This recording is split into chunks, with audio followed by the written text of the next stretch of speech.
Thank you, Mr. Speaker. I would like to thank the Prime Minister for an advance copy of the statement and for the meetings that we've had in recent days.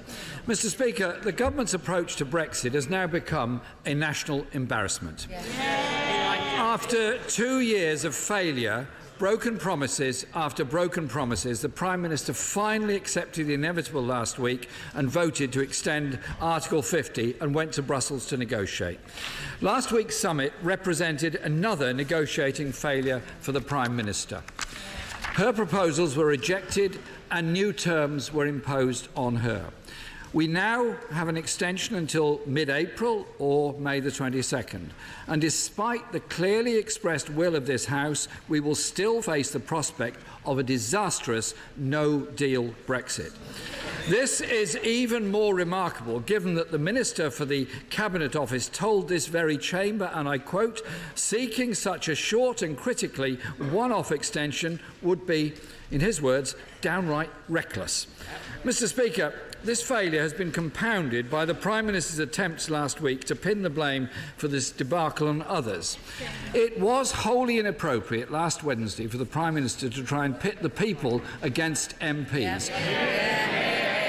MPs elected here doing their duty to hold the government of the day to account. That is what Parliament exists for.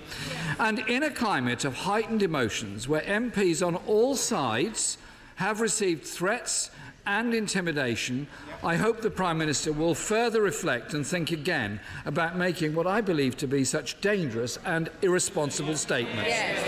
Every step of the way along this process, the government has refused to reach out, refused to listen and refused to find a consensus that can represent the views of the whole country, not just the Conservative Party. Large parts of our country continue to be ignored by this government. No wonder so many people felt compelled to march on the streets or sign petitions over the weekend. Even the most ardent of Leavers, Mr. Speaker, the most ardent of Leavers think this government has failed. It's easy to understand the frustration at this chaos. It exists in this House, in Brussels and across the country. The government has no plan. For them, it's all about putting the Conservative Party before the country.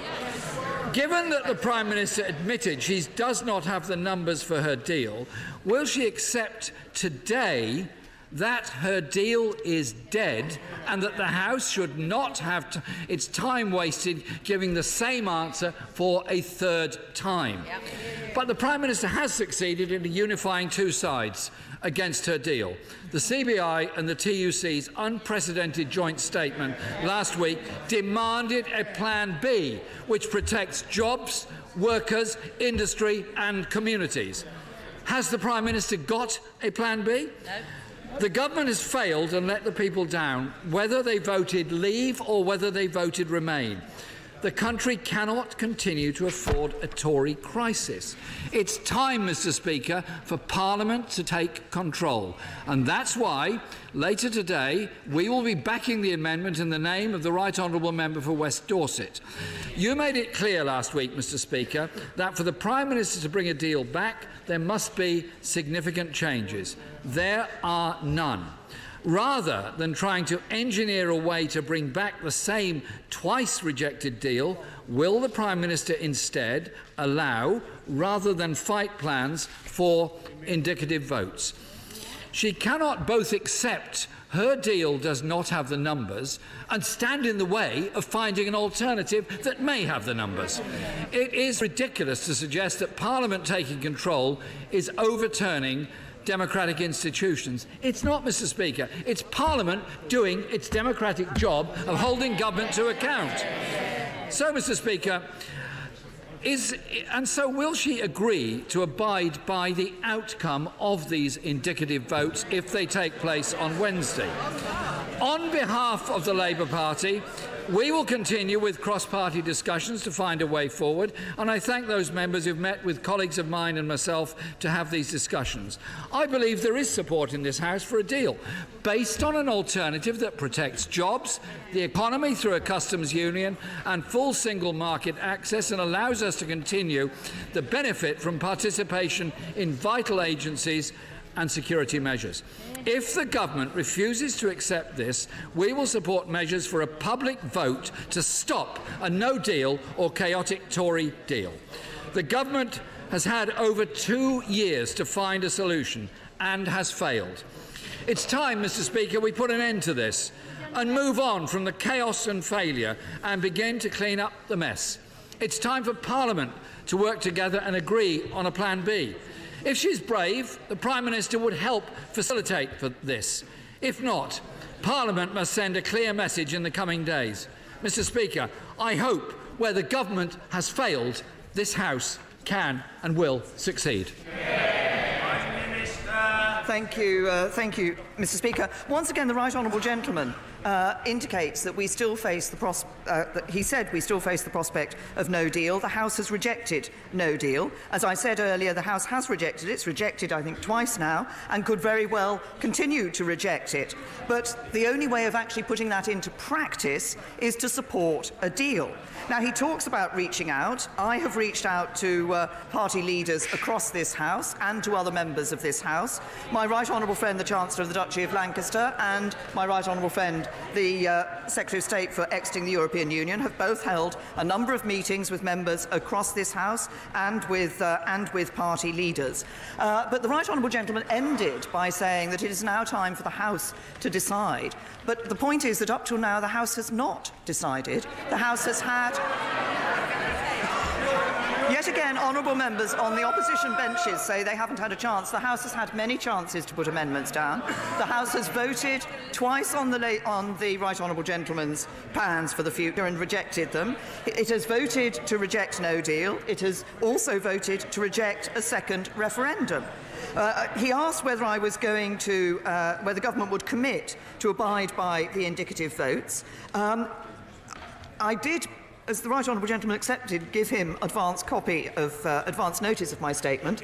I then read the statement. It did clearly say I cannot commit the government to delivering the outcome of any votes held by this House.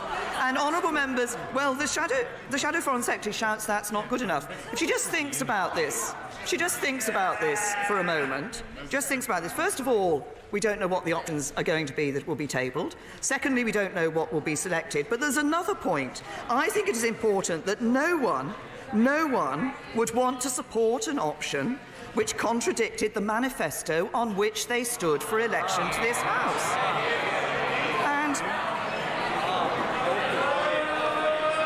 the Chancellor of Duchy of Lancaster obviously will be opening the debate this afternoon and will refer to the processes that are involved in the House. But the right honourable gentleman said it was important that MPs were elected here to make decisions. Yes, to take responsibility and to make decisions. But the MPs elected here to this House at this time have a duty to respect the result of the referendum that took place in 2016, and attempts to stop that result of that referendum being put into place, or attempts to change that result of that referendum, are not respecting the voters and not respecting our democracy. And then finally, the right honourable gentleman mentioned the fact that a number of people had marched on the question of a second referendum. Indeed. Order. The House is in a very agitated state, but it's at an early stage in the proceedings. Calm. The Prime Minister. The right honourable gentleman referred to the fact that a march for a second referendum took place. It is, in fact, the right honourable gentleman's policy. I noticed that his deputy went on the march. I thought the right honourable gentleman normally jumped at any opportunity to go on a march, but on this occasion, he wasn't actually there. I can only assume on this occasion he was involved but not present.